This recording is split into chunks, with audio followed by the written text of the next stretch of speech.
बंधु माने आजिर एही कार्यक्रम को आपण मानको स्वागत। आजिर एही कार्यक्रमटी बिछा राशि व्यक्ति विशेष मानक पई बहुत गुरुत्वपूर्ण अटे।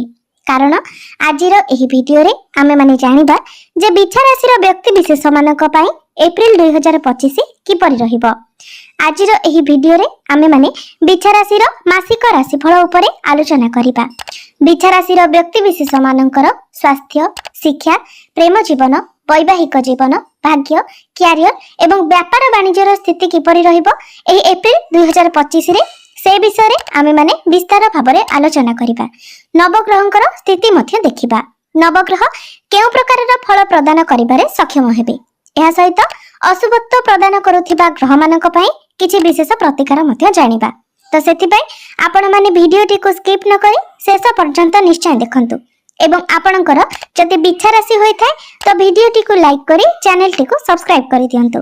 कमेंट बॉक्स रे भक्ति एवं श्रद्धार सहित जय श्री जगन्नाथ निश्चय लिखंतु। तो बंधु माने आसंतु आरंभ करिबा आजिर एही कार्यक्रमटी को जहा कि जन्म राशि एवं चंद्र राशि उपरे आधारित अटे।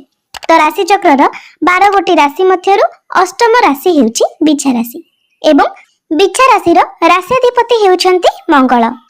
तो एप्रिल मास आरंभ रे आपणकर कुंडलीर पंचम भावरे विराजमान अछंती सूर्य, शनि, राहु, शुक्र एवं बुध। सप्तम भावरे विराजमान अछंती देवगुरु बृहस्पति। अष्टम भावरे विराजमान अछंती मंगल एवं आपणकर एकादश भावरे विराजमान अछंती केतु। तो सर्वप्रथमे आसंतु जानि नेबा आपणकर स्वास्थ्य किपरि रहिबो एप्रिल 2025 रे। तेबे कुंडलीर प्रथम भावटी होई थाए आपणक स्वास्थ्यर भाव, इम्यूनिटी सिस्टम रो भाव एवं आपणकर प्रथम भावर अधिपति हेउचंती मंगल जे कि आपणकर अष्टम भावरे विराजमान अछंती एवं 5 एप्रिल को मंगल आपणकर नवम भाव को चलन करिवे। तेबे बंधु माने आपण माने लक्ष्य करिथिबे जे मार्च मासरे आपणक स्वास्थ्य रे निश्चित भावरे अप डाउन देखा देइथिबो। आपणकर स्वास्थ्य किछि ना किछि खराब रहउथिबो एवं कामर प्रेशर पई मुंड बिंधा भली समस्या मध्य देखा देइथिबो एवं कोनोसी ना कोनोसी कारणरो आपणकर मन भयभीत मध्य रहउथिला एवं स्वास्थ्य को नेकी आपण टिके चिंतित मध्य रहउथिले। कारण मंगल आपणकर अष्टम भावरे थिले। मात्र एप्रिल 5 को मंगल आपणकर अष्टम भावरु बाहरी आपणकर नवम भावरे प्रवेश करिवे। तो 5 एप्रिल परे आपणकर स्वास्थ्य रे सुधार आसीबो। आपणकर स्वास्थ्य रे जहा भी किछि समस्या थिला से सब दूर होई जिवो। तो 5 एप्रिल पूर्वरु आपणको निज स्वास्थ्य रो ध्यान रखिबार अछि। एबे आसंतु जानिबा आपणकर शिक्षा क्षेत्र किपरि रहिबो एप्रिल 2025 रे। विद्यार्थी मानक पई किपरि रहिबो एप्रिल मासटी। तो बंधु माने कुंडलीर पंचम भावटी होई थाए आपणक शिक्षार भाव। आपणक पंचम भावर अधिपति हेउछंती देवगुरु बृहस्पति जे कि आपणकर सप्तम भावरे विराजमान अछंती एवं आपणकर पंचम भावरे पंचग्रही योग हेउची अर्थात 5टी ग्रह आपणकर पंचम भावरे विराजमान अछंती शनि, राहु, सूर्य, बुध एवं शुक्र। तो जेहेतु आपणकर पंचम भावरे 5टी ग्रह अछंती एहा द्वारा आपणकर माइंड डाइवर्ट हेबो, आपणकर मूड स्विंग हेबो अर्थात बेले बेले पाठ पढ़ारे आपण बहुत अधिक मन लगाई पाठ पढ़िबे। पाठ पढ़िबा पई आपणक मनरे आग्रह आसीबो एवं बेले बेले शनि एवं राहु एकत्र थिबा हेतु जेहेतु श्रापित दोषर निर्माण हेउची तेणु आपणकर पाठ पढ़ारे मन लागिबो नाही।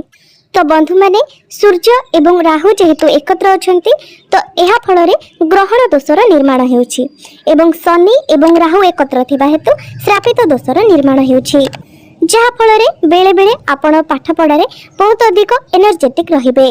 आपण निज पाठ पढ़ा विषय रे चिंता करिवे। पाठ पढ़ा को नै कि आपण सीरियस हेबे किंतु अचानक पुणी आपणकर मन से सबरु हटि जिवो। तेबे एथि पई आपण प्रतिकार निश्चित भाबरे करंतु। तो प्रतिकार आमे वीडियो शेष रे जानिबा। आपणकर पंचम भावरे पंचग्रही योग हेउथिबा हेतु आपण कंफ्यूज होई जिवे एवं आपणकर माइंड डाइवर्ट मध्य हेबो। तेबे आपणकर जदि एग्जाम रहिछि तो एग्जाम आपणकर 60 रु 70% भलो रहिबो। मात्र एहा मध्यरे आपणक मध्यरे कंफ्यूजन मध्य देखा देबो। एबे आसंतु जानि नेबा आपणकर प्रेम जीवन किपरि रहिबो एप्रिल 2025 रे। तो बंधु माने आपणकर पंचम भावटी शिक्षार भाव हेबा सहित पंचम भावटी मध्य होइथाय आपणकर प्रेम जीवनर भाव। तो आपणकर पंचम भावर अधिपति हेउचंती देवगुरु बृहस्पति, जे कि आपणकर सप्तम भावरे विराजमान अछंती। एवं मु पूर्वर कहि सारिछि जे आपणकर पंचम भावरे पांचटी ग्रह अछंती, शनि, सूर्य, राहु, बुध एवं शुक्र। तो बंधु माने एहार प्रभाव रे आपण जहाँक सहित रिलेशनशिप रे अछंती तांकर मन को अनेक प्रकारर चिंताधारा आसीबो, तांकर माइंड डाइवर्ट हेबो, मन को अनेक प्रकारर कन्फ्यूजन आसीबो, मन को डाउट्स मध्य आसीबो, तांकर मन को अनेक प्रकारर नेगेटिविटी मध्य आसीबो एवं से निजर बाणी उपरे मध्य नियंत्रण रक्षा करि परिबे नाही। तो जेहेतु आपणकर पंचम भावरे पांचटी ग्रह अछंती तो एहार प्रभाव रे आपणक पार्टनर माइंड डाइवर्ट रहिबो एवं तांकर मन को अनेक प्रकारर नेगेटिव चिंताधारा आसीबो, जहाँकि आपणकर प्रेम जीवन रे समस्या सृष्टि करिबो। तेबे आपणको ही ए सब रे एडजस्ट करबाको अछि एवं ए सब को बेटर बनाइबार अछि।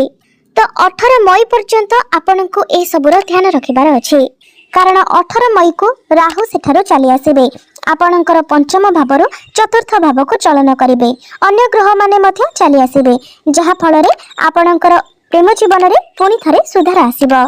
कारण 14 एप्रिल को सूर्य आपणकर पंचम भावरु षष्ठ भाव को चलन करिबे एवं राहु 18 मई को आपणकर चतुर्थ भाव को चलन करिबे।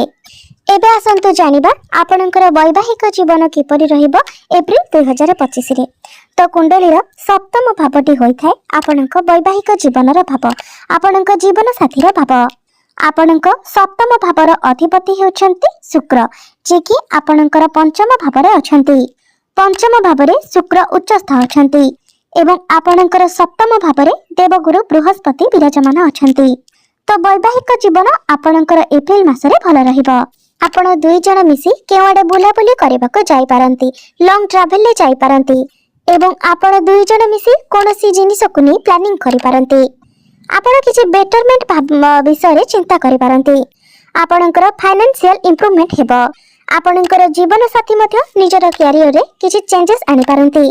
तो वैवाहिक जीवन एप्रिल मासरे आपणकर बहुत भल रहिबो। वैवाहिक जीवन रे कोनोसी भी समस्या देखा जाउ नाही। एबे आसंतु जानिबा सबठारु गुरुत्वपूर्ण विषय वस्तु आपणकर भाग्य, करियर एवं व्यापार वाणिज्यर स्थिति किपरि रहिबो एप्रिल 2025 रे। तो कुंडलीर नवम भावटी होइथाय आपणक भाग्यर भाव। आपणकर नवम भावर अधिपति हेउछंती चंद्रमा, जे कि प्रति 2 दिन रे निजर राशि पर। बंधु माने जदि आपणकर बिच्छा राशि अटे तो आपण एई कथा लक्ष्य करिथिबे जे जेहेतु आपणकर नवम भाव अर्थात भाग्य भावर अधिपति चंद्रमा अटंती, तो जेपरि हमर मासरे 2टी पक्ष रहिथाय, गोटे शुक्ल पक्ष एवं गोटे कृष्ण पक्ष, सेपरि आपणक भाग्य मध्य आपण देखिथिबे जे 10-15 दिन एमिति थिबो आपण निज लाइफ रे बहुत अधिक ग्रो करि जिबे। एमिति कि आपण चेष्टा न कले मध्य आपणको सफलता मिल जिवो। आपण जानि मध्य पारिबे नाही जे आपण परिश्रम करिसेंती कि करि नाहंती, किंतु सेठी एमिति 10-12 दिन थिबो जेतिरे आपणको लाइफ रे सब एपट सेपट हे जिवो। आपण जो काम रे हाथ देबे सेथिरे आपणको असफलता मिल जिवो। तो प्रायतः बिच्छा राशि व्यक्ति विशेष मानक जीवन में एपरी स्थिति रही थाए, हठात करी लाभ पाइबे एवं हठात करी पुणी तांको क्षतिर सम्मुखीन हेबाको मध्य पड़ी थाए। तो आमे जदि एप्रिल मास कथा कहबा तो सेही भली 14 एप्रिल पर ही आपनको आपणक भाग्यर संपूर्ण साथ मिलिबो। तो 14 एप्रिल पर जदि आपण किछि बड़ कार्यर आरंभ करंती, किछि बड़ इन्वेस्टमेंट करंती, किछि जिनिस आपण किना किणी करंती, आपणकर कोनोसी मीटिंग किबा डील होइछि, तो 14 एप्रिल पर से सब रे आपणको सफलता मिलिबो। तेबे जेहेतु पंचग्रही योग हेउछि केवल आपणक राशि रे नहीं नुहे 12टी जाक राशि रे पंचग्रही योग हेउछि, तेणु एही समय रे आपण तरबरिया भाबरे किछि करंतु नहीं। जहा भी आपण करूछंती भाबी चिंती करंतु, जहा भी करूछंती स्टेबल होई कि शांत होई कि करंतु। एवं जदि आपण किछि शुभ मांगलिक कार्य करिबाकू चाहुछंती तो सेति पई समय आपणक पई भल रहिबो, आपण ताहा करि परिबे। एबे आसंतु जानिबा आपणकर करियर कार्य क्षेत्र किपरि रहिबो एप्रिल 2025 रे। तो कुंडलीर 10म भावटी होइथाय आपणकर करियर भाव, कार्य क्षेत्रर भाव। तो आपणकर दशम भावर अधिपति हेउछन्ति सूर्य, जे कि आपणकर पंचम भाव में विराजमान अछन्ति एवं 14 एप्रिल को सूर्य आपणकर षष्ठ भाव को चलन करिवे एवं षष्ठ भाव में सूर्य उच्चस्थ होई जिवे। तेबे 14 एप्रिल रु 14 मई पर्यंत क्यारियर को लेकिन समय आपणकर सर्वश्रेष्ठ रहिबो। षष्ठ भावटी होइथाय रोग ऋण एवं शत्रुर भाव। तो एही समय अवधि मध्य ए सबुथिर आपणको मुक्ति मिलिबो। आपणकर क्यारियर रे आपण बहुत अधिक उन्नति करिवे। आपणकर गवर्नमेंट जॉब हेउ किंबा प्राइवेट जॉब हेउ प्रत्येक क्षेत्र रे 14 एप्रिल परे आपणको सफलता मिलिबो। एवं जो मानकर कोनोसी चाकरी बाकरी नहीं आपण चाकरी पई प्रिपेयर हेउछन्ते तो 14 एप्रिल परे आपणको चाकरी मिलिबार 100% संभावना रहुछि। चाकरी मिलिबार योग बनुछि। तो निश्चित भाव में आपण चाकरी पई आपणकर चेष्टा जारी रखंतु। तो कैरियर को लेकी एप्रिल 14 परे आपणको पई समय बहुत भल रहुछि। कैरियर रे आपणकर बहुत अधिक उन्नति हेबो। कार्य क्षेत्र रे आपणकर बेटरमेंट आसीबो। कार्य क्षेत्र रे आपणको मान सम्मान मिलि पारे। एवं जदि बिजनेस कथा कहबा तो बिजनेस मध्य एप्रिल मासरे आपणकर बहुत भल रहिबो। कारण शुक्र एवं बुध दुई ग्रह जाक आपणकर त्रिकोण रे अछंती एवं बुध एवं शुक्रंकर दृष्टि एकादश भाव अर्थात लाभ स्थान ऊपर को रहुछि। सूर्य एवं शनिंकर दृष्टि मध्य एकादश भाव ऊपर को रहुछि, जहा फल रे बिजनेस आपणकर एप्रिल मासरे बहुत भल रहिबो। आपणकर इनकम बढ़िबो। तो एबे आसंतु जानि नेबा किछि प्रतिकार विषय रे। जे प्रतिकार गुडिक करिबा द्वारा जहा किछि अशुभत्व रहुछि से सब खंडन होई पारिबो एवं आपणको अधिक शुभत्व प्राप्ति हेबो। तो प्रत्येक दिन आपण हनुमान चालीसार पाठ निश्चित भाव में करंतु एवं प्रत्येक दिन आपण मंगलंकर बीज मंत्र मध्य 108 थर जप करंतु एवं गुरुंकर बीज मंत्र मध्य 108 थर प्रत्येक दिन आपण जप करंतु एवं प्रत्येक दिन आपण उदित सूर्य को तंबा पात्र रे जलार्घ्य अर्पण करंतु। निश्चित भाव में आपणको अधिक शुभ फल प्राप्ति हेबो। तो बंधु माने आपणकर जीवन मंगलमय हेउ, एहा ही ईश्वरक निकट रे मोर प्रार्थना। धन्यवाद।